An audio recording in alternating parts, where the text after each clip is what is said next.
పల్లా శ్రీనివాసరెడ్డి మండిపడ్డారు. గీతం వర్సిటీ భూములపై వైసీపీ కావాలనే రాజకీయం చేస్తుందన్నారు. వర్సిటీ మధ్యలో ఉన్న భూములు యాజమాన్యానికి తప్ప మిగిలిన ఎవరికీ ఉపయోగపడవన్నారు. వర్సిటీ యాజమాన్యం లోకేష్ కు బంధువులు గనుకే భూముల విషయంలో వైసీపీ దుష్ప్రచారం చేస్తోందన్నారు పల్లా శ్రీనివాసరెడ్డి.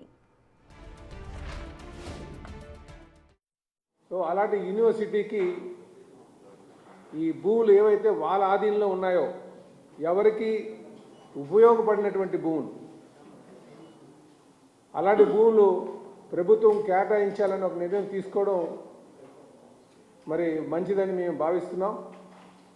ఎందుకంటే ఇది కేవలం విద్యా సంస్థకు సంబంధించి, ఇది ఎవరు కూడా ఇండివిజువల్గా స్థాపించింది కాదు, ఈ విద్యా సంస్థలకి సంబంధించినటువంటి భూమి కనుక దానివల్ల ఎంతోమంది పిల్లలకు ఉపయోగపడుతుంది అనే ఉద్దేశంతో మరి మేము ఉన్నాం. కానీ ఈరోజు వైసీపీ పార్టీ మాత్రం అది రాజాంతం చేస్తుంది, రాజకీయం చేయడానికి ప్రయత్నం చేస్తుంది.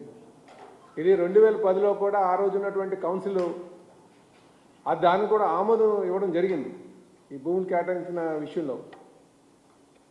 కానీ ఈరోజు వైసీపీ నాయకులు దీన్ని రాజకీయ అంశంగా భావించి లేనిపోయినటువంటి రాజ్యాంగం చేయడం ఇది చాలా దుర్మార్గం.